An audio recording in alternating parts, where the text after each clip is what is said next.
Este es el último tema de cinemática y dinámica de partículas del curso trimestral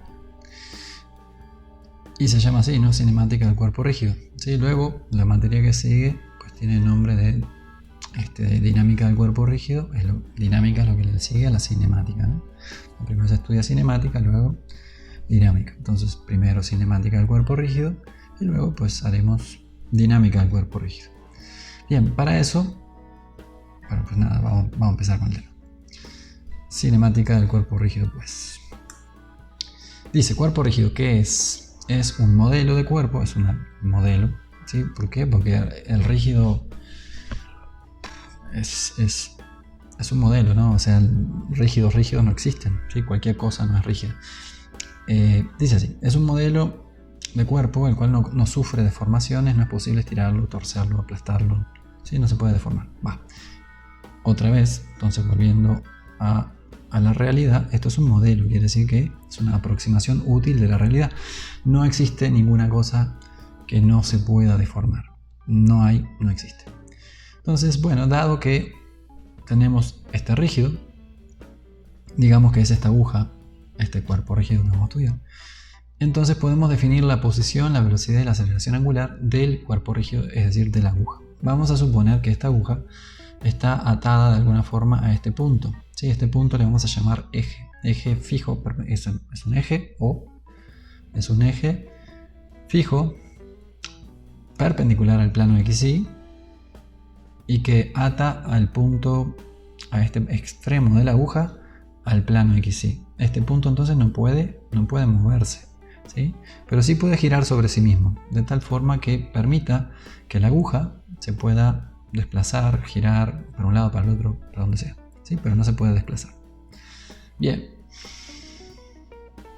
Para dar la posición de la aguja, ¿sí? Podemos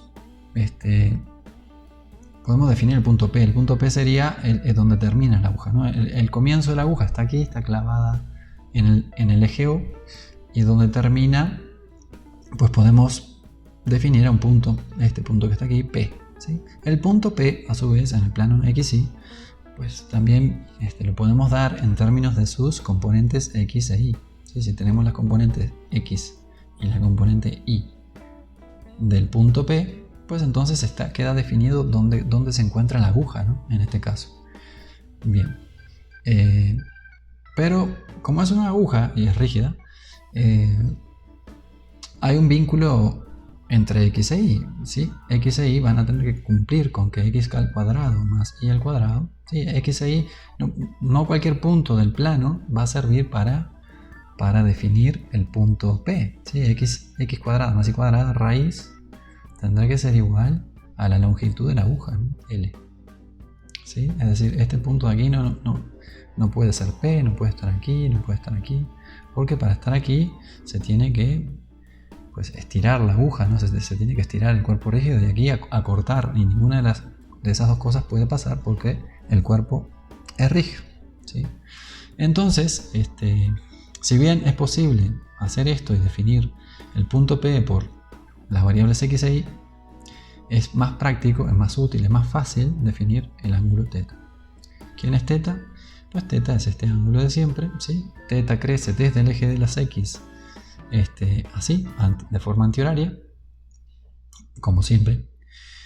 Y lo que hace que, pues si esta cosa, bueno, vamos a ver luego que si esta cosa se mueve hacia la izquierda, pues entonces tendrá velocidad positiva. Si se mueve hacia la derecha, tendrá velocidad negativa, velocidad angular, ¿no?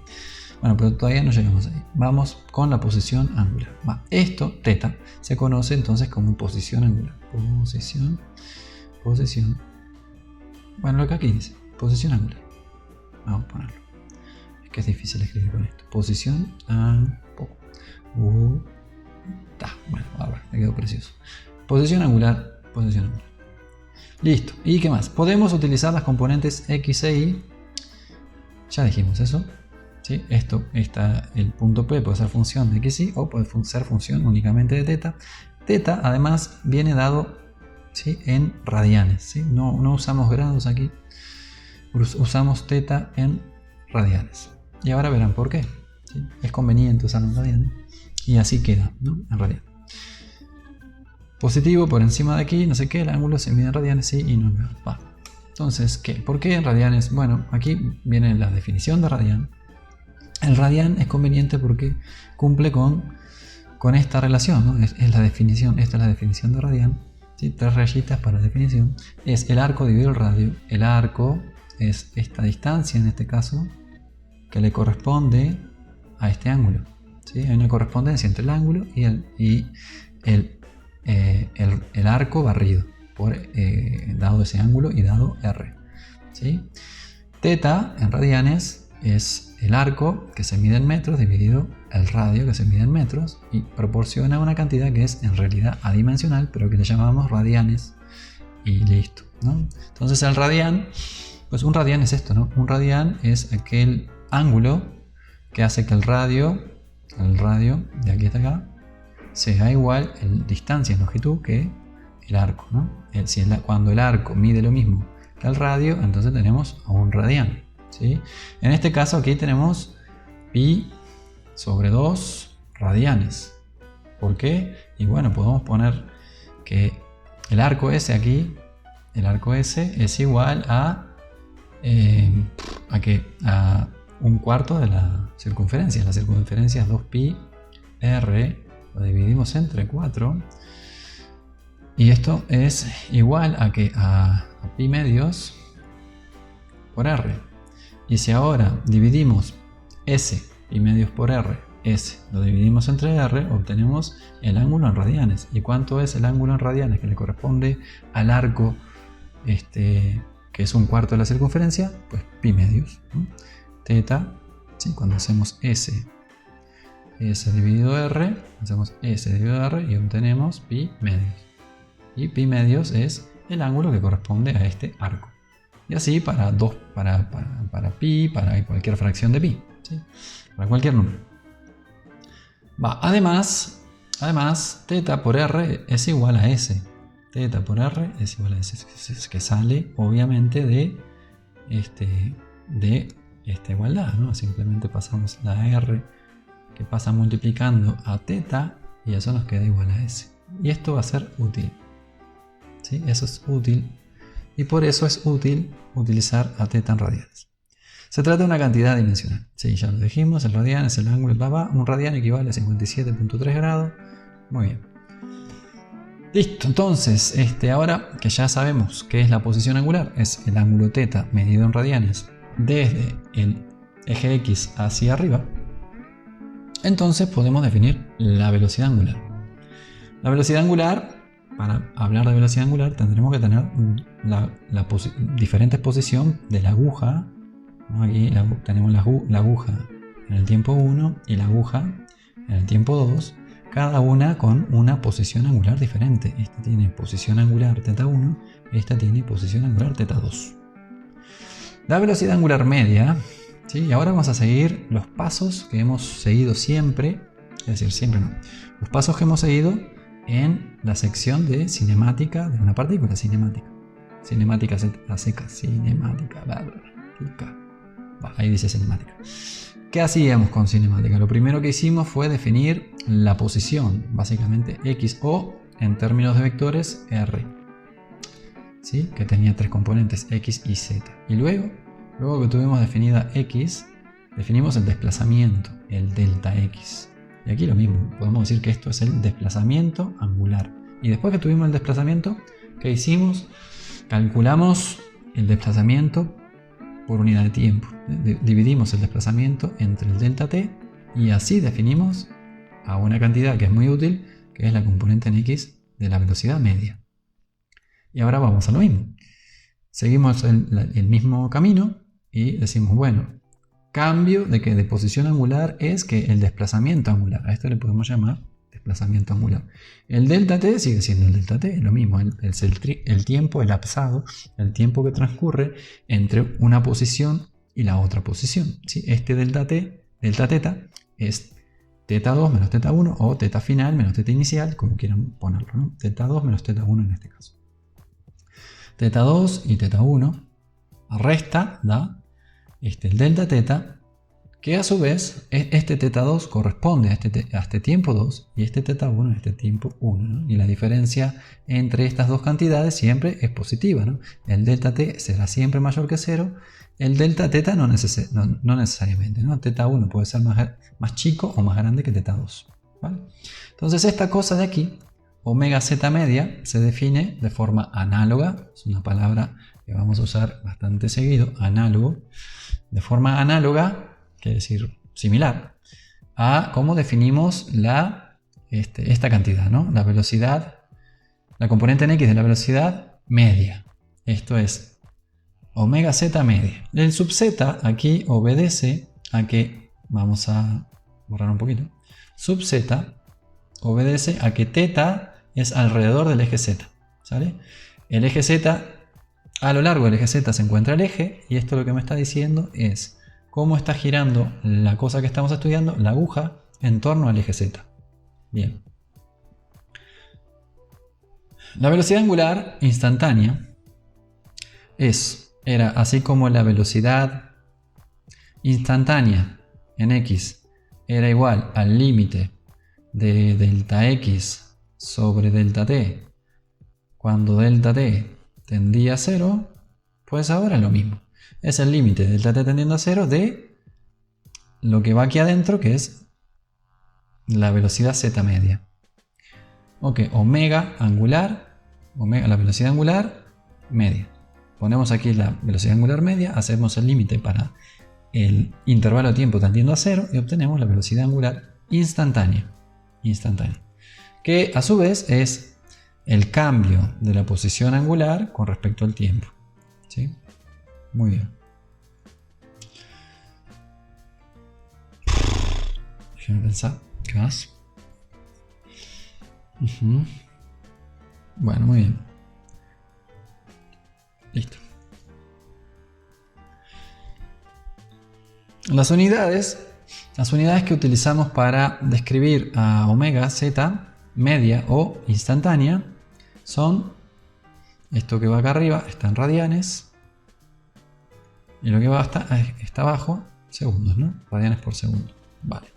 Y aquí lo mismo, ¿no? Cambio infinitesimal de la posición angular partido por un cambio infinitesimal en el tiempo.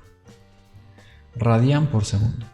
Omega z es la componente z del vector omega, y el vector omega tendrá en general tres componentes. Esta es el giro alrededor del eje z, este será un giro alrededor del eje y, y este será un giro alrededor del eje x. ¿Y dónde está mi calculadora? Que lo usamos para esto. Pues no tengo mi calculadora, pero tengo esto. Vamos a ver esto. Bien, entonces ¿qué pasa? Tenemos tres posibilidades de giro. Uno será alrededor del eje z. El eje z sería un eje que pasa puede ser el centro de esta cosa en esta dirección. Entonces si esto gira así, entonces así estamos describiendo el giro de esta cosa alrededor del eje z, ¿vale? Que puede tener cierta velocidad o no, o lo que sea. O puede ser positiva, antihoraria, o negativa, ¿sí? Horaria. ¿Qué más? Podemos girar esta cosa no solo en torno a z, también lo podemos girar en torno a un eje que lo parta por aquí, ¿no? En torno al eje x, digamos. Y haríamos así. ¿Sí? Esto sería un giro de la cosa en torno al eje x. Y luego, por último, nos faltaría que girara la cosa en torno al eje y, que sería este eje de aquí. Y entonces tendríamos a la cosa, esta cosa, girando así. ¿Sale? Muy bien. Y cuando componemos a los tres giros de la cosa en torno a los ejes que pasan por su centro de masas, entonces podemos describir el movimiento de esta cosa, un movimiento complicado de esta cosa, ¿sí? Cualquier tipo de movimiento de esta cosa, yo que sé, así, ¿sí? Pues ese movimiento extraño, ¿sí? Ese giro extraño se puede escribir en torno a esas tres componentes, ¿sale? Al igual que teníamos que el desplazamiento en 3 dimensiones del centro de masas de esta cosa se podía descomponer en un desplazamiento en x, un desplazamiento en y y un desplazamiento en z, ¿sí? Aquí ocurre exactamente lo mismo. Que si no hay giro en Y y no hay giro en Z, entonces, y la cosa gira solo en X, pues entonces la cosa solo gira así. Que si no gira en Z y no gira en X y solo gira en Y, entonces la cosa solo gira así. Y que si... ¿qué? Y me falta el último, ¿no? Y si solo gira en Z, entonces únicamente gira así. Sí, en este curso nada más va a estar girando en torno a un eje y normalmente usamos el eje Z para describir el giro de la cosa sobre solo un eje. Va. Omega, que es un vector, es perpendicular al plano que contiene la cosa que está girando. Digamos, esto sería, podríamos pintar aquí el eje X, podríamos pintar aquí el eje Y, y este sería el eje Z, ¿sí? Que sale, bueno, en esta dirección. Y si esta cosa está girando así, antihoraria, en esta dirección, entonces omega z vector, tendría esta dirección. ¿Sale? Ahora, si la cosa gira, pero para el otro lado, si esta cosa, ¿sí? Este disco, yo qué sé, está girando, pero para así, entonces omega z ya no es este vector, sino que es un vector así, ¿no? Visto de perfil, si ponemos este disco visto de perfil, lo podríamos ver así, con cierto grosor. Si está girando de forma antihoraria, entonces omega z es el vector que sale hacia arriba, y si gira de forma así, horaria, entonces omega z apunta hacia abajo, ¿no? Omega z. Va. ¿Qué más? Se mide en radianes por segundo. Muy bien. Y luego la aceleración angular, ¿no? La aceleración angular, sí, estamos siguiendo los mismos pasos que cinemática. En cinemática teníamos la posición, luego la derivábamos una vez y obteníamos la velocidad, la componente en X de la velocidad, luego la volvíamos a derivar en el tiempo y obteníamos la aceleración en X, ¿no? Y ahí estamos haciendo lo mismo. Tenemos θ, que es la posición, pero ahora angular. La derivamos una vez y obtuvimos la velocidad angular, ¿sí?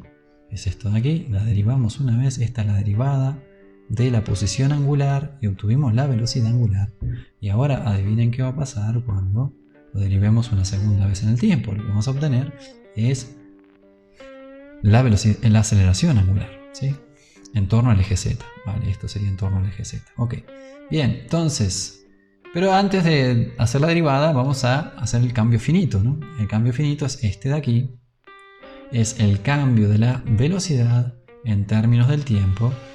Esta delta es omega final 2 menos omega inicial, hora 1, dividido el delta t, que son los tiempos asociados a esta velocidad y a esta velocidad. Bien, este delta t, dijimos, siempre es una cantidad positiva. Los cambios en el tiempo, debido a la flecha del tiempo, debido al incremento entrópico del universo, siempre va para el mismo lado, ¿sí? Siempre va para adelante el tiempo, nunca va para atrás.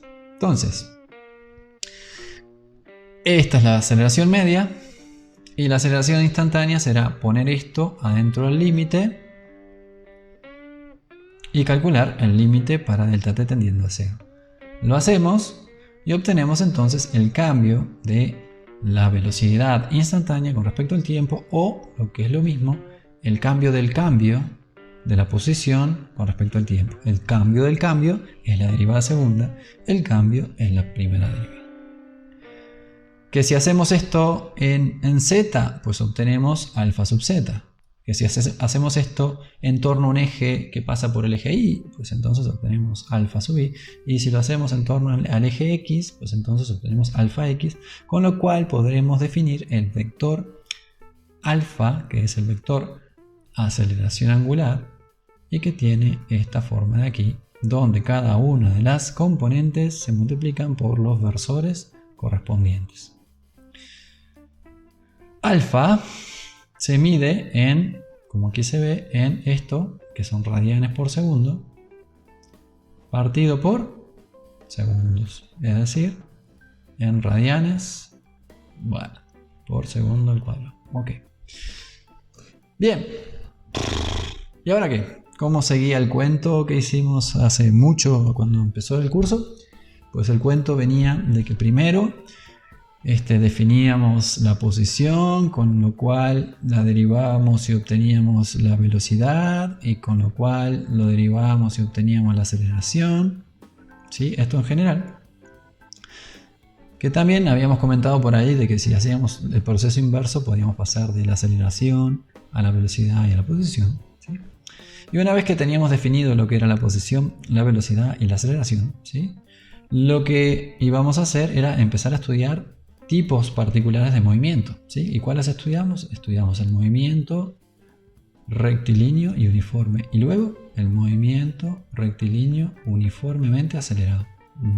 Está bueno. Y cuando hicimos el movimiento rectilíneo uniformemente acelerado, cuando calculamos eso, pues nos dieron ciertas expresiones, ¿no? Que las podemos recordar aquí. Las podemos recordar aquí. Yo que sé, velocidad X en función del tiempo era lo que fuera que valiese la velocidad al principio más la aceleración por el tiempo, ¿sí?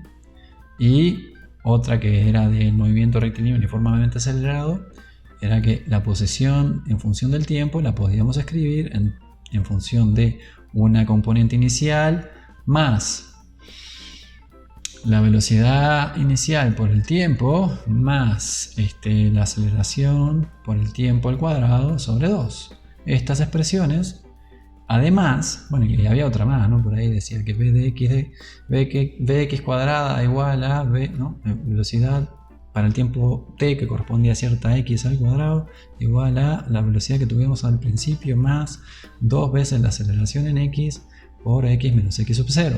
¿Sí? Todas estas expresiones correspondían al movimiento rectilíneo uniformemente acelerado, es decir, cuando la aceleración era una constante. Constante. Ok. ¿Y qué pasaba? Y estas expresiones de aquí incluían a este caso el movimiento rectilíneo uniforme. ¿Cuándo? Cuando la aceleración era 0. Cuando AX era igual a 0, entonces aquí tachábamos este término de aquí, tachábamos este término de aquí, y tachábamos este término de aquí y nos quedaban las expresiones del movimiento rectilíneo uniforme. Es decir, velocidad una constante, movimiento rectilíneo uniforme, x en función del tiempo es x0 más v sub 0x por t, movimiento rectilíneo uniforme, y pues la velocidad de x al cuadrado igual a la velocidad inicial al cuadrado porque la velocidad es una constante. Y ya está, ¿no? Es decir, este caso de aquí contiene a este otro caso de acá. Bueno, ahora ¿qué vamos a hacer? Pues lo mismo, vamos a estudiar, pero nos vamos a saltar esto. ¿Sí? Vamos a hacer lo mismo, pero nos vamos a saltar porque este ya está incluido aquí. Es decir, vamos a estudiar la rotación, ¿sí? Con aceleración angular constante, con alfa igual a constante. ¿Sí? ¿Y qué va a pasar? Y vamos a recobrar estas expresiones. Pero ahora, en lugar de que aparezca x, ¿quién va a aparecer? Pues va a aparecer la posición angular. En lugar de que aparezca la velocidad, va a aparecer la velocidad angular. Y en lugar de que aparezca la aceleración lineal, va a aparecer la aceleración angular. Y las expresiones van a ser análogas, es decir, las mismas, solo que con otras letras que van a sustituir a estas otras. Veamos. Dice alfa igual a constante, ¿sí? Igual a z media, ¿sí? Alfa z media, ¿no? La aceleración angular media es igual a la aceleración instantánea porque la aceleración instantánea es una constante, ¿sí? La aceleración angular constante, alfa z constante, igual a la aceleración media. Y la aceleración media era delta omega sobre delta t. Y entonces podemos escribir esta igualdad de aquí. Omega z final, o si quieren, omega z que corresponde al tiempo t, menos lo que sea que vale la rapidez angular inicial, 0. Es decir, la que le corresponde al tiempo inicial. Este tiempo inicial, si recuerdan de nuestras clases del principio del curso, esta la hacíamos igual a 0. ¿Por qué? Porque no perdemos generalidad y simplificamos las ecuaciones. T0 es 0. Esto implica únicamente que vamos a soltar el cronómetro cuando empezamos a estudiar nuestros movimientos. Soltamos el cronómetro, reseteamos el cronómetro, lo ponemos en 0 y lo ponemos a correr desde 0 cuando comenzamos a ver la cosa que estemos viendo, a estudiar la cosa que estemos estudiando. Bien, ¿qué más? Luego, esto es 0. Y entonces de aquí podemos despejar cuánto vale omega z. ¿Qué vale omega z? Pues la t esta que está dividiendo la pasa multiplicando a alfa, que da aceleración por el tiempo. Pasamos esta cosa sumando para el otro lado y nos queda que alfa por t más omega z0 igual a lo que sea que valga la velocidad angular que le corresponde al tiempo t. Esta le corresponde al tiempo t. Esta que le corresponde a este tiempo t, ¿sí? Es una función que tiene esta forma y es una función lineal, ¿sí? Vemos que tiene una ordenada en el origen y tiene una pendiente alfa, ¿sí? Cuando transcurre el tiempo, pues va cambiando linealmente el valor de omega con el tiempo. Ok, ¿qué más? Y esta, pues obviamente es parecidísima, si no igual, a análoga, se dice, a Vx de t. Lineal, que era igual a Vx0 más a x por t. Esto de aquí es también una recta que tiene esta pendiente, esta ordenada de origen, y pues ya está. Es igual, ¿no? Simplemente estamos cambiando omega por v, alfa por a, y listo. El resto es lo mismo. ¿Qué hacíamos con esta expresión luego? Pues cuando fuimos y hablamos ahí en detalle de cómo pasar de acá, ¿sí? A partir de esta expresión, el paso siguiente era calcular teta, ¿sí? Teta en términos del tiempo. Había dos formas de hacerlo, ¿no? Uno era hacer una especie de integración gráfica, donde nosotros habíamos dicho así, ¿no? Habíamos puesto por aquí Vx en función del tiempo. Aquí nos quedaba una recta, que es esta recta de aquí, ¿sí?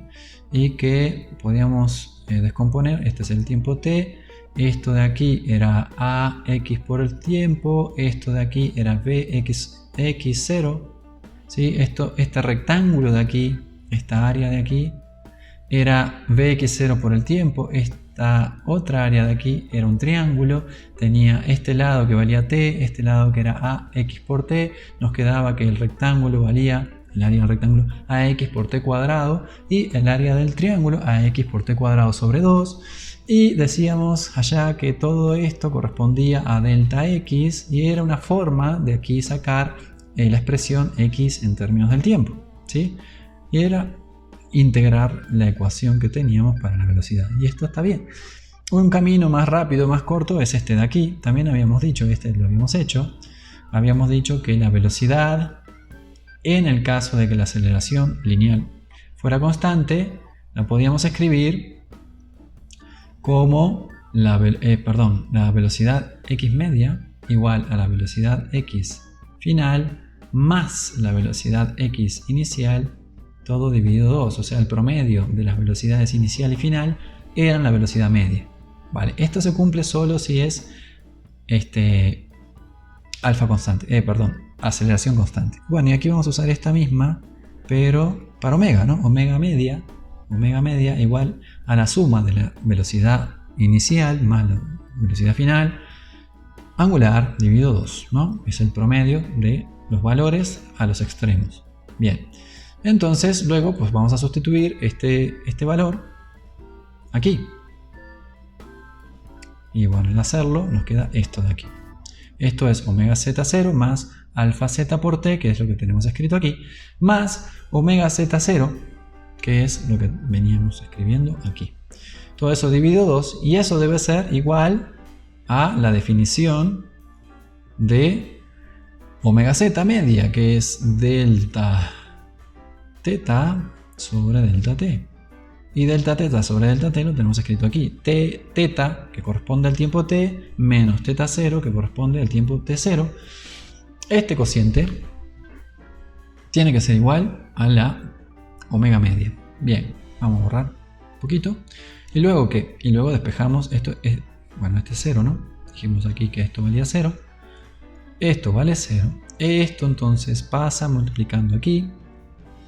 Y entonces nos queda esta expresión, ¿no? Nos vamos a fijar en esta igualdad. Tenemos este paréntesis que es todo esto, este paréntesis de aquí es todo este paréntesis de aquí, que lo multiplicamos por t, que lo dividimos entre 2 y que eso debe ser θ menos θ0, θ menos θ0. Bien, y de ahí podemos despejar el valor de θ, ¿sí? θ menos θ0 igual a, bueno, este y este son iguales, así que lo sumamos y nos quedan 2 omega z0, que dividido 2 nos da omega z0 por t, ese es el primer término, más alfa z por t cuadrada sobre 2. Alfa z por t cuadrada sobre 2. Que dije, como hoy decíamos, ¿no? Que eso corresponde. Estos son los términos, ¿sí? Uno de los cuales, este de aquí,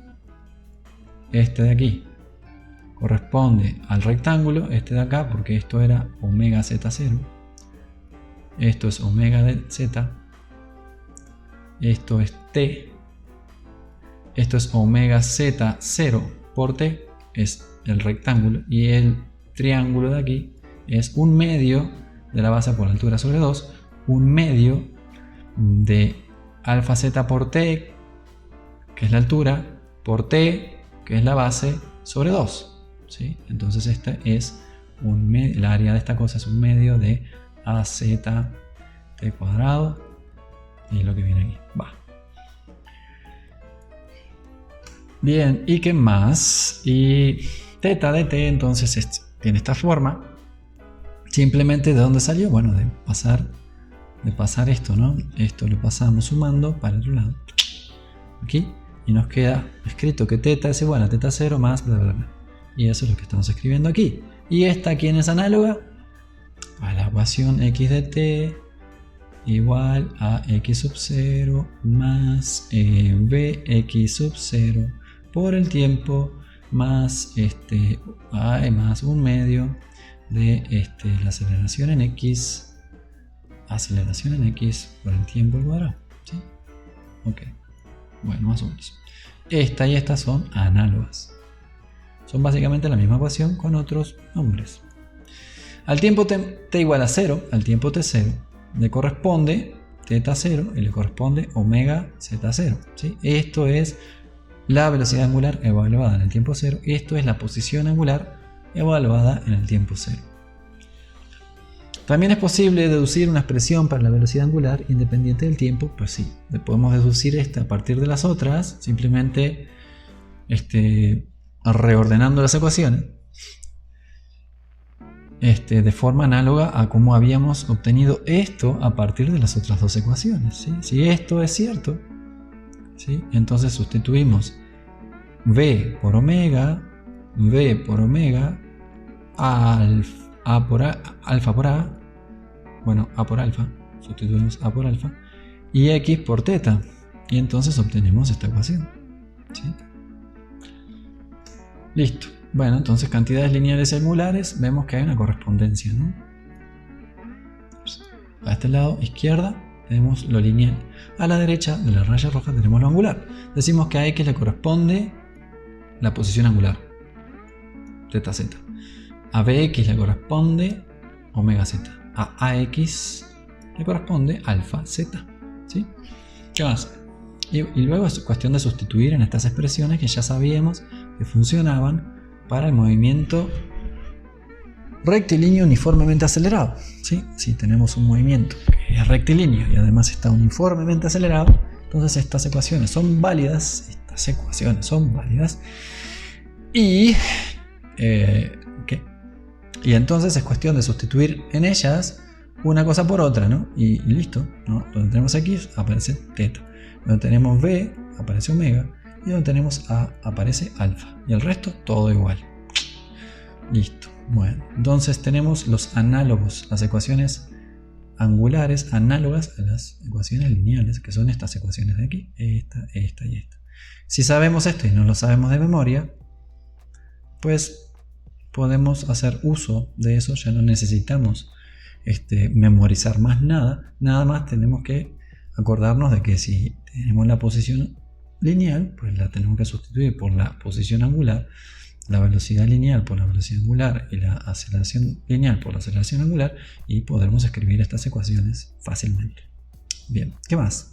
Esto sigue además, esto continúa, la analogía que hay entre las cantidades lineales y angulares continúan y continuarán, o sea, veremos eso en el curso que viene, en el próximo trimestre, donde aparecerá, ¿sí? Ya empezaremos a estudiar las cantidades que son dinámicas, ¿sí? Dinámica del cuerpo rígido, y entonces aparecerá la fuerza, ¿sí? Que tendrá su análogo, que será la torca, y luego aparecerá, ¿qué más? Pues aquí tenemos la masa de este lado, es un escalar, del otro lado aparecerá la inercia, y de este lado tendremos la cantidad de movimiento, P, y de este lado tendremos la cantidad de movimiento angular, y de este lado tendremos, ¿qué más? Pues ya, ¿no? Creo que ya. Sí, creo que sí. Y ya, ¿no? Y así. El tema es que esta analogía se sigue, ¿no? Se sigue cumpliendo. Bueno, muy bien. Un ejemplo de cálculo. Dice, imagine usted que acaba de ver una película en Blu-ray y el disco se está deteniendo, ¿no? Ya terminamos de ver la película y entonces el disco se está deteniendo, ¿sí? La velocidad angular del disco en el tiempo cero es de 27.5 radianes por segundo y su aceleración angular constante es de menos 10 radianes por segundo al cuadrado. Entonces está acelerado con alfa z, ¿sí? ¿Quién es z? El eje que pasa por el punto P saliente de la pantalla. Alfa sub z es una... No quiero que hagas eso. No me hagas eso. Aquí tenemos el punto P. Aquí tenemos alfa z y alfa z es igual a menos 10 radianes por segundo al cuadrado, que son constantes. Y entonces el movimiento de esta cosa es un movimiento circular uniformemente acelerado. ¿Y cuál es esa uniformidad en la aceleración? Es que esta cosa vale siempre lo mismo. Vale siempre menos 10 radianes por segundo al cuadrado. Bien. Nos preguntan, en la superficie del disco, nos dice más cosas. En la superficie del disco se encuentra una línea PQ. Si alguien fue y pintó una línea PQ sobre el DVD, P a Q, ¿no? Así, ¿no? Bien, P y Q. Y esa línea se encuentra justo a lo largo del eje X. Digamos que el eje X es este eje X. X más, dice, ¿no? Bueno, pues X más. X que crece para la derecha. Justo PQ está pasando por encima de esta línea, del eje X, en el tiempo 0 segundos. Y nos preguntan, ¿qué velocidad angular tiene el disco en el tiempo 0,3 segundos? Eso es 0,3 segundos después de que comenzó el problema, desde que lanzamos el cronómetro. Y luego, ¿qué ángulo forma la línea PQ con el eje X más en ese instante? Es decir, PQ, ¿dónde va a estar? ¿Dónde va a estar? Vale, entonces vamos a calcular eso. Y aquí está hecho, ¿no? Utilizamos las ecuaciones, estas de aquí, solo que las transformamos a esto de acá, ¿sí? Decimos, bueno, ¿qué tenemos? Tenemos la velocidad inicial, angular. La aceleración constante, angular. Y querremos calcular la velocidad angular al tiempo 0,3 segundos. Entonces, pues tendremos que sustituir en esta expresión el tiempo 0,3 segundos, dado que conocemos todo, ¿no? Y ya está. Entonces de ahí evaluaremos omega z, ¿no? Entonces omega z evaluado a los 0,3 segundos será la velocidad inicial, 27.5 radianes por segundo, más alfa por z. Alfa es menos 10 radianes por segundo cuadrado. Se está deteniendo, se dice con este menos, ¿sí? Si ponemos el disco así de perfil, digamos que este es el disco de perfil, bueno, entonces omega es un vector que sale hacia afuera en la dirección K, en la dirección del versor K, es decir, en la dirección del eje Z, está girando así, ¿sí? Digamos, y alfa es negativo, es decir, apunta para el otro lado. Y pasa lo mismo que pasaba cuando teníamos la aceleración lineal oponiéndose a la velocidad lineal. Cuando eran vectores que uno iba para un lado y el otro para el otro, entonces la velocidad, la rapidez se reducía conforme pasaba el tiempo. Y eso es lo que va a pasar con la velocidad angular. Se va a ir reduciendo en magnitud conforme pasa el tiempo debido al accionar de esa aceleración. Bien. Si luego de frenar sigue aplicando, ¿sí? Luego de que se consume toda esta velocidad, ¿sí? Sigue aplicando la aceleración angular, lo que va a pasar es que va a aparecer una velocidad angular que apunta paralela a alfa, es decir, va a empezar a girar para el otro lado. Eso es lo que va a pasar. Bien, evaluamos en 0,3, este menos es importante, nos da 24.5 radianes por segundo porque 10 por 0,3 es 3 y 27 menos 3 es 24. Y está aquí, ¿no? 24.5, 0.5, ahí se mantiene. Teta de t, vale, eso es la parte A, ya está, se acabó, no hay más. Omega z evaluado en 0,3 segundos es esto. Bien, y luego el vector omega, si quisiésemos escribir cuánto vale el vector omega, pues tendríamos que escribir aquí, si está girando antihorario, que es lo que estamos suponiendo, es menos nada. No sé por qué dije menos, estaba pensando en quién sabe qué. 24 más 24.5 radianes por segundo multiplicado por el versor K. Y listo, ya está. Este es omega, que vale esto. Tiene únicamente componente omega sub z y nada más, que es positivo. Ya está, listo. Wow, me pasé. Ahora vámonos, pero no nos piden omega, ¿no? El vector, nos piden nada más omega z y ya está. Listo.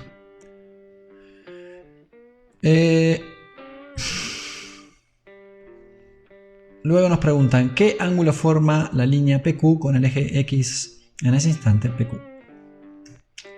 Vamos a ver cuánto avanza. Vamos a ver cuánto avanza angularmente esta cosa.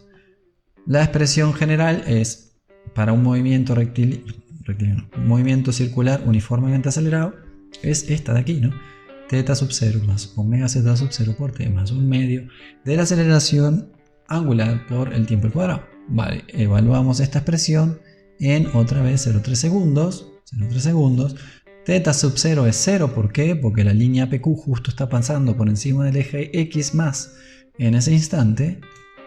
Esto es 0. Omega z sub 0 es 27.5 radianes por segundo. T es 0,3. Un medio es un medio. Omega z es menos 10 radianes por segundo cuadrado. Y el tiempo es otra vez 0,3. Lo ponemos ahí en la licuadora, hacemos la cuenta y obtenemos 7.8 radianes, que es lo que avanza en el periodo de tiempo desde 0, que transcurre desde 0 hasta 0,3 segundos. Avanza todo esto en radianes. 7.8 radianes es lo que avanza. 7.8 radianes es más que 2pi. 2pi, ¿no? 3, 14, 15, 92, no sé qué. 3, 14 por 2, pues 6,28. 6,28 es menor que 7.8 y entonces esto dio más que una vuelta. Dio más que una vuelta. ¿Cuánto más que una vuelta dio? Pues dio casi una vuelta y cuarto, ¿sí? Como se ve aquí. Tomamos lo que ha avanzado angularmente, que son 7.8 radianes, y lo convertimos en vueltas. ¿Cómo hacemos eso? Pues ponemos aquí un 1 conceptual, donde lo de arriba y lo de abajo son lo mismo, ¿sí? Una revolución y 2pi son lo mismo. No son lo mismo numéricamente, pero conceptualmente son lo mismo. Entonces, una vuelta le corresponde a 2pi radianes. Los radianes se van con los radianes, que son nada. Y aparecen revoluciones, aparecen vueltas en su lugar. Y nos queda 7.8 dividido 2pi, 1.24 vueltas, ¿sí? Que podemos interpretar fácilmente. Da esta cosa, da una vuelta y un cacho más, hasta casi un cuarto de vuelta. Si fuese un cuarto de vuelta exacto, 0.25 de vuelta más, entonces aquí tendremos un ángulo de 90 grados. No lo vamos a tener porque es 0.24 y no 0.25 de vuelta, lo que le sobra a la vuelta, ¿sí? Entonces este 0.24 lo podríamos multiplicar por 2pi para obtener el ángulo en radianes que ha excedido de la vuelta, o lo podemos multiplicar por 360 para obtener el ángulo en grados que ha excedido de la vuelta, ¿sí? O también otra forma es como está hecho aquí, simplemente sabemos que esto se ha pasado de una vuelta en 0.24 revoluciones, ha dado una vuelta y un cacho más, le podemos restar una vuelta, ¿sí? A estos 7.8 radianes le podemos quitar una vuelta, esto es 2pi radianes, y eso nos da 1.517 radianes, que es el ángulo, pues este de aquí, el que el que, ¿no? PQ da una vuelta y bastante más, casi llegando a los 90, poco menos. Y este ángulo en radianes es que 1.51 no sé qué, 1.517 radianes. Lo podemos convertir en grados, dividimos entre 2pi, multiplicamos entre 360, o dividimos entre pi, lo multiplicamos por 180, o lo dividimos, bueno, así, ustedes ya entendieron. Entonces, esto lo convertimos en grados y pues nos da 86.9. Muy bien.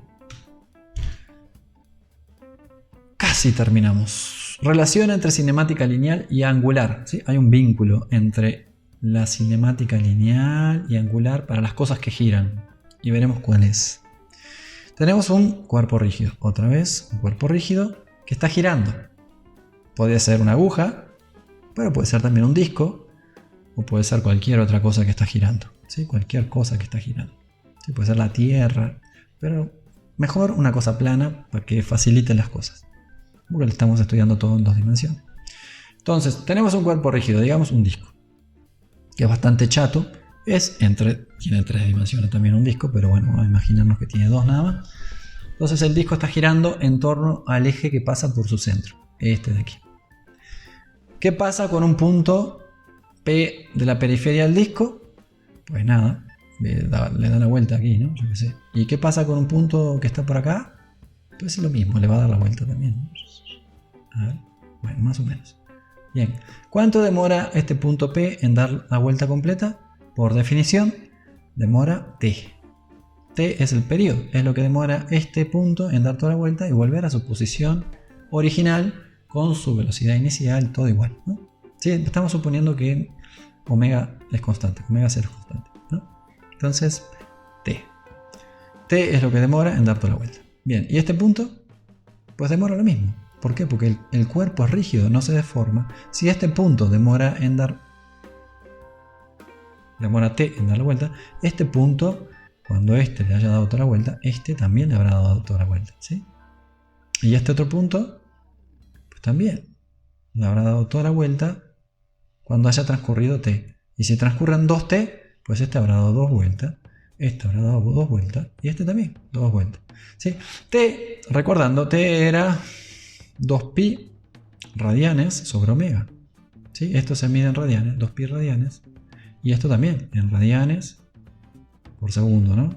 Radianes partido por radianes por segundo, pues se van los radianes, nos quedan segundos. Esto es el periodo en segundos. Bien.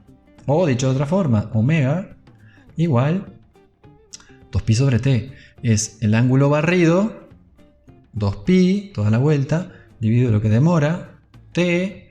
Pues entonces omega de este punto es, pues eso, 2pi, toda la vuelta medido en radianes, dividido t, el tiempo que demora. Pero como el tiempo que demora en dar la vuelta es lo mismo para este punto que para este punto que para este punto, todos los puntos que conforman el rígido, el cuerpo rígido, tienen la misma omega. ¿Sí? Todos los puntos comparten la misma omega. La velocidad angular de todos los puntos del cuerpo rígido es la misma, es omega. ¿Sí? Y es lo que dice aquí. Cuando un cuerpo rígido se mueve en torno a un eje fijo, todas las partículas que lo componen se mueven con la misma velocidad angular. Llegamos hasta aquí. Y describen una trayectoria circular que pintamos por acá. Vale, hasta ahí vamos bien. El disco se encuentra en un plano perpendicular al eje de rotación. Pues sí, el eje de rotación está saliendo a la pantalla y el disco se encuentra inmerso en el plano de la pantalla. Vale. Ahora, bien, ¿todo esto es cierto? Sí, qué bueno. ¿Y qué más? Lo que no es cierto es que la velocidad lineal de este punto, que es, no sé, este vector así, que además de ser una velocidad lineal, es una velocidad tangencial, sea igual que la velocidad de este punto, que va a ser más chica, ¿no? Y además es un vector que apunta para otro lado, obviamente, es un vector que apunta diferente, y este pues apuntará así, y es más chico todavía, ¿sí? Cuanto más cerca estemos del eje, más pequeña será la rapidez de giro, ¿sí? ¿Por qué? Porque no quería hacer eso. La rapidez de giro es 2pi r sobre t, es lo que avanza linealmente el arco barrido dividido el tiempo, en este caso si es 2pi r es el perímetro del círculo, es decir, la circunferencia, entre el periodo t, entre lo que demora en dar una vuelta. ¿Sí? ¿Y esto qué era? Esto era omega, y esto es constante, ¿no? Entonces esto es igual a omega por r. Omega es constante independientemente del punto que estemos considerando, esté o no esté en la periferia. Pero el radio no. El radio de un punto que se encuentra en la periferia, este de aquí, es diferente al radio de este punto de aquí, que es menor, que el radio de este punto de aquí es menor, y el punto que está en el centro no tiene velocidad lineal. Este tiene esta velocidad lineal, vamos a hacerla grande. Esta va a ser una velocidad lineal así, más pequeña, porque el radio es más pequeño. Y este de aquí está ridículo, está chiquitito. Y el que está en el medio, que está sobre el eje, simplemente rota sobre sí mismo, no se traslada, no se desplaza, tiene velocidad lineal 0. ¿Sí? Vemos aquí que la velocidad lineal o la velocidad tangencial, porque todos los puntos del disco llevan una velocidad que es tangente a su trayectoria, y su trayectoria en todo momento es circular, entonces la velocidad tangencial es proporcional al radio. ¿Sí? Si el radio es grande, velocidad tangencial grande. Punto en la periferia tendrá la máxima velocidad tangencial. Punto cercano al eje tendrá velocidades tangenciales pequeñas. Se me durmió mi nalga izquierda. A ver. Creo que ahí está. Ok, seguimos.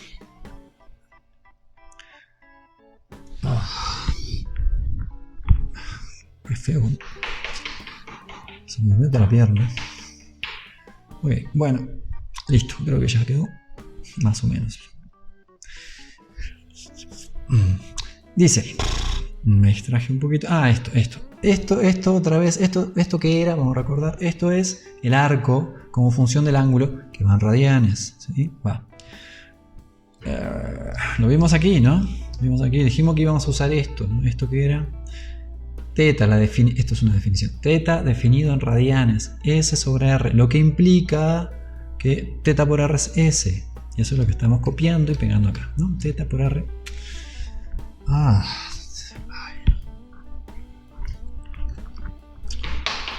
Teta por R es S. No se despierta. Teta por R es S. No sé cómo estaba apoyado, pero corté la circulación, no sé qué hice. Bien, teta por R es S. Bien, entonces ¿qué vamos a hacer? Vamos a derivar. ¿Sí? Vamos a derivar de los lados de la igualdad. ¿Sí? Recuerden, ¿no? Tenemos una igualdad. Si esto es cierto y hacemos aquí algo, pues y aquí hacemos lo mismo, entonces la igualdad se mantiene, esa es la idea, ¿no? Para generar otras igualdades a partir de la igualdad original. ¿Sí? Eso es lógica, ¿no? Si tenemos A igual a B y hacemos algo de este lado con A y hacemos lo mismo con B, entonces se mantiene la igualdad. Bien. ¿Qué vamos a hacer del lado izquierdo? Derivar con respecto al tiempo. Y del lado derecho, lo mismo. ¿Sí? Vamos a hacerlo aquí, ¿no? Vamos a borrar un poquito. S, R, no sé qué. Derivo del lado izquierdo. Derivada con respecto al tiempo de lo que hay aquí del lado izquierdo. Y luego eso debe ser igual a la derivada con respecto al tiempo de lo que hay en el lado derecho. ¿Qué hay en el lado derecho? Miro y digo R teta. Vale, R teta. Y luego sacamos R de factor común. No. Luego sacamos R para fuera del diferencial porque es constante, ¿no? R es constante, el radio del punto, cualquiera que sea este, no cambia porque siempre es el mismo punto, el radio sale para afuera. Y si hacemos eso, pues obtenemos esta igualdad de aquí. Bien. R por d teta de t igual a ds de t. D teta de t, pues ya sabemos lo que es. D teta de t, d teta de t, d teta de t. Acá, d teta de t, no lo veía porque estaba muy rayado. D teta de t, ¿quién es? Omega z. Bien.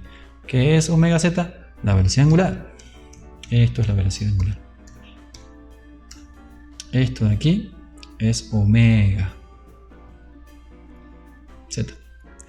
Y de esto de aquí, pues es un diferencial de arco partido por el diferencial tiempo.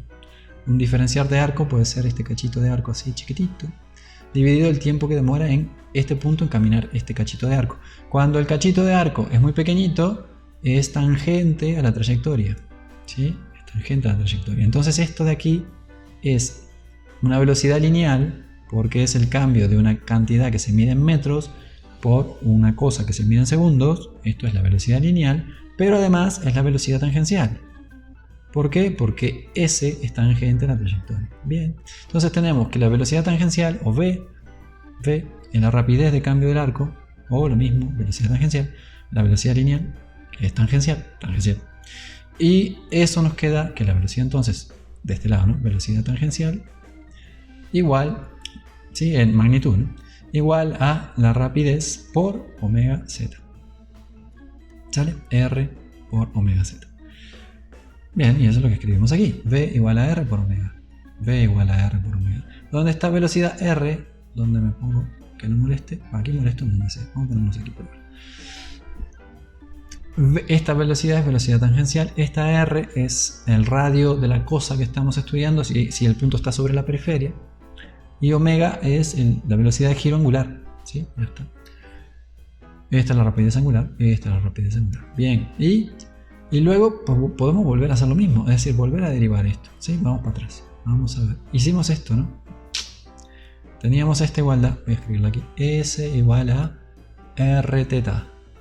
Y luego podemos derivar una vez. Y entonces obtenemos ds de t, de este lado, que es velocidad tangencial, igual a R, porque es constante, por derivada de teta con respecto al tiempo. Esto es omega. ¿Y qué pasa si volvemos a hacer lo mismo? Si volvemos a derivar, pues vamos a derivar la velocidad con respecto al tiempo. Vamos a tener la aceleración. Y la aceleración que tangencial, porque si esta es tangencial, esta tangencial, esta tangencial, es igual a R otra vez. ¿Por qué? Porque al derivar aquí R sigue siendo constante. Derivada de omega con respecto al tiempo, cambio de omega con respecto al tiempo, pues es por definición alfa. Podemos poner z aquí si quieren, z. Y obtenemos estas tres cantidades, ¿no? Que de este lado es metros, o metros por segundo, o metros por segundo al cuadrado. Y de este lado, radian por segundo al cuadrado, y metros, ¿sí? Bien, y este es el vínculo entonces entre las cantidades lineales, que son tangenciales, en el caso de una cosa que está girando así, y el giro, ¿sí? Que es posición angular, rapidez angular, aceleración angular, ¿sí? Va, esto de aquí, ¿no? Entonces, esto último es lo que nos falta y es lo que estamos viendo aquí. Vamos a volver a derivar a esta cantidad.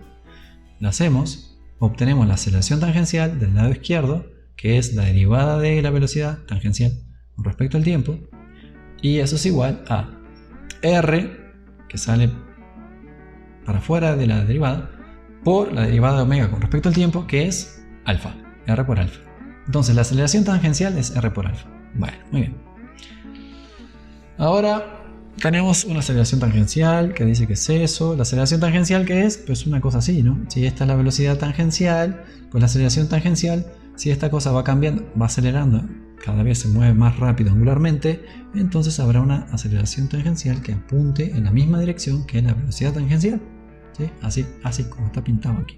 El punto P tendría una aceleración tangencial. Bueno, pero vamos a olvidarnos de eso por un ratito. ¿Qué sabíamos? Y aquí vamos a tachar esto. Puede ser, vale. ¿Qué sabíamos del movimiento circular uniforme? Porque ya lo estudiamos, ¿sí? Cuando hicimos dinámica, pues estuvimos ahí hablando del movimiento circular uniforme, hicimos ejercicios, ¿no? Donde una pelotita gira y hace una trayectoria circular alrededor de, yo qué sé, este palito, ¿no? Que tiene atada una cuerdita que tiene la pelotita y que hace así, ¿no? Entonces decíamos, bueno, sobre esta cosa, si la miramos desde afuera, entonces vemos que esto está acelerado, por eso hace una trayectoria circular, y la aceleración no puede ser cualquier cosa, tiene que ser esta aceleración que le llamamos aceleración centrípeta y que vale v cuadrado sobre r y apunta siempre, no importa dónde esté la pelotita, siempre apunta para el centro de la trayectoria. Ok, eso. ¿Y qué tiene que ver con esto? Bueno, pues este punto de aquí está girando, está siguiendo una trayectoria circular. Claro que tiene que ver con esto. Y entonces, pues entonces, si el movimiento es circular y es uniforme, ¿sí? Que es un caso particular del movimiento circular uniformemente acelerado. Este es el que estamos estudiando ahora. Uy. Ay.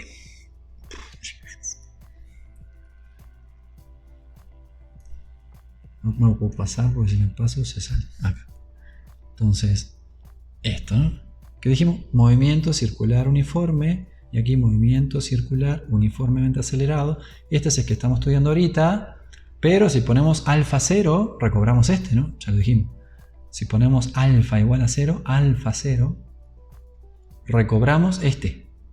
Y este ya lo sabemos. ¿Qué pasaba con este? Pues la aceleración con este era la aceleración centrípeta. ¿Sí? Olvídense que no hay aceleración alfa. Es decir, no hay cambio de omega en el tiempo. El cambio de omega en el tiempo es 0. El cambio de omega en el tiempo es 0. Es decir, omega es constante. Omega, la velocidad angular, es constante. Si la velocidad angular es constante, ¿cuál era la aceleración de esta cosa? Pues la aceleración de esta cosa era así y nada más que así y solo así. ¿Sí? ¿Y cuánto valía? Valía v cuadrado sobre r. Esta aceleración, para que esta cosa diera vuelta y se cerrara la trayectoria sobre sí misma, tenía que ser v cuadrado sobre r. Y ahora que sabemos de esto, del vínculo entre la rapidez de giro, digamos, y la velocidad angular omega, lo podemos escribir en términos de omega, y entonces nos queda pues omega cuadrado por r. Esto es el valor de la magnitud de la aceleración de la partícula que además mira hacia el centro. Entonces, la aceleración de la partícula P va a tener una componente que es la aceleración radial, esta aceleración radial, que es la aceleración centrípeta y que vale v cuadrado por r.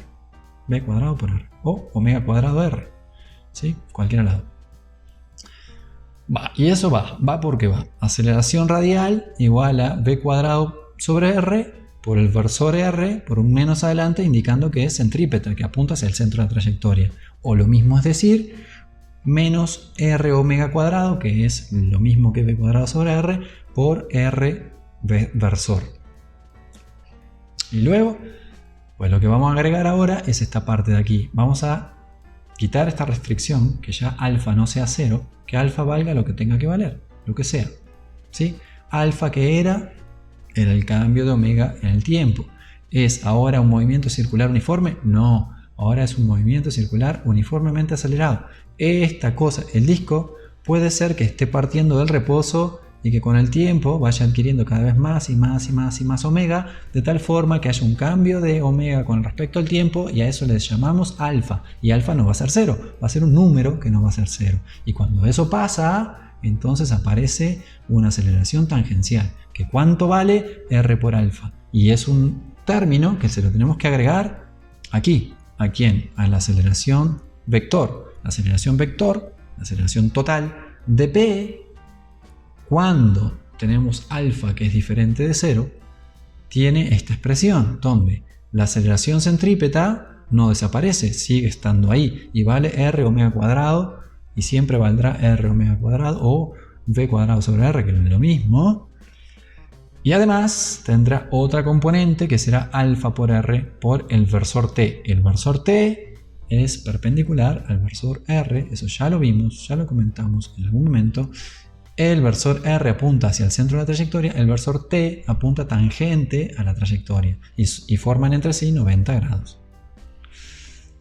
Bueno, ¿y entonces qué? Y entonces si volvemos para atrás a este problema de aquí y queremos calcular la aceleración del punto Q, vector, la aceleración de este punto, vector, evaluado, por ejemplo, en el tiempo 0.3 segundos, ¿eh? Sí, 0.3 segundos, pues esto será igual a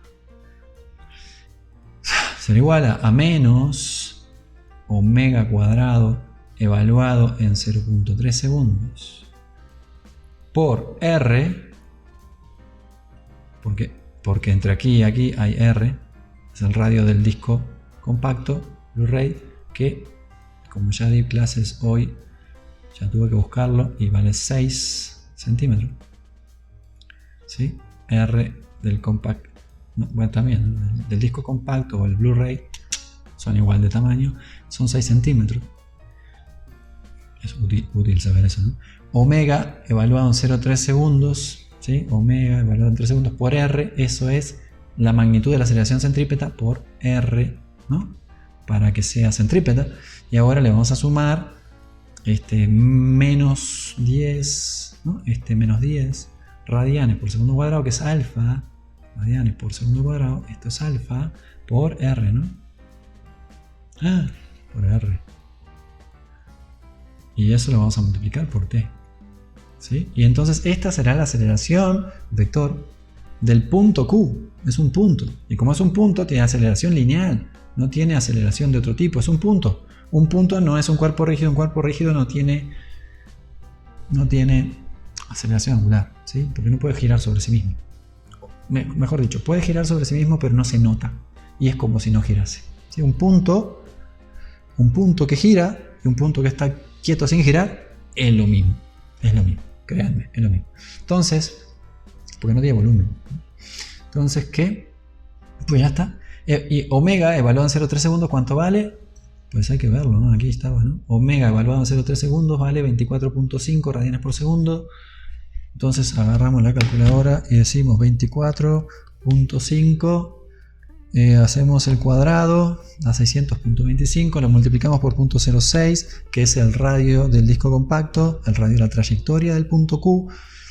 Da 36.015, vamos a poner 36, entonces esto es AQ, A del punto Q evaluado en 0,3 segundos es igual a, que dije, menos 36 metros por segundo cuadrado por R menos, ¿sí? menos 10 por R, ¿R cuánto es? 0.06.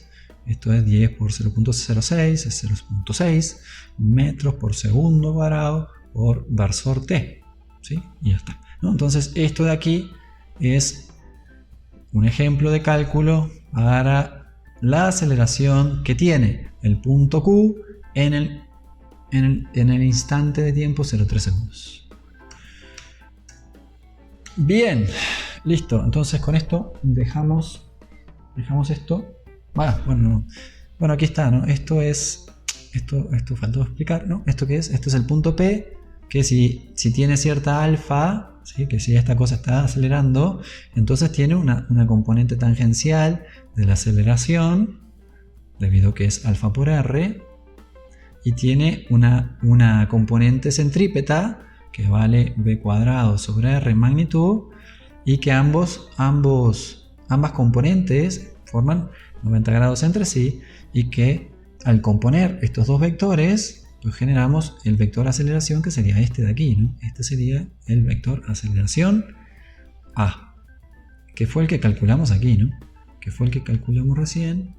Aquí A de Q no sé qué es este, ¿no? En este momento este sería, vamos a borrar todo esto, 36 hacia adentro, desde Q 36 hacia adentro, metros por segundo cuadrado, y tendría en la dirección tangencial, pero no hacia arriba, sino hacia abajo, porque un menos, tendría aquí 0,6, ¿no? 0,6 metros por segundo cuadrado hacia atrás. Lo que haría que el punto Q tuviese una aceleración que pues habría que componer estos dos vectores así, ¿no? Componemos los dos vectores y obtenemos este vector aceleración, ¿sí? Esto no está a escala, porque esto es 36, es mucho más grande que esto otro, que es nada más 0.6, ¿no? Entonces, para hacerlo a escala tendría que haber hecho un vectorcito muy pequeñito aquí para atrás y un vectorzote bastante grande para el centro de la trayectoria, ¿sale? Ok. Ahora sí, creo que he dicho todo lo que tenía que decir. Entonces, luego haremos ejercicios de esto, para agarrar la onda y eso, esto. Bye. Bye bye. Chao, chao. Chao, chao.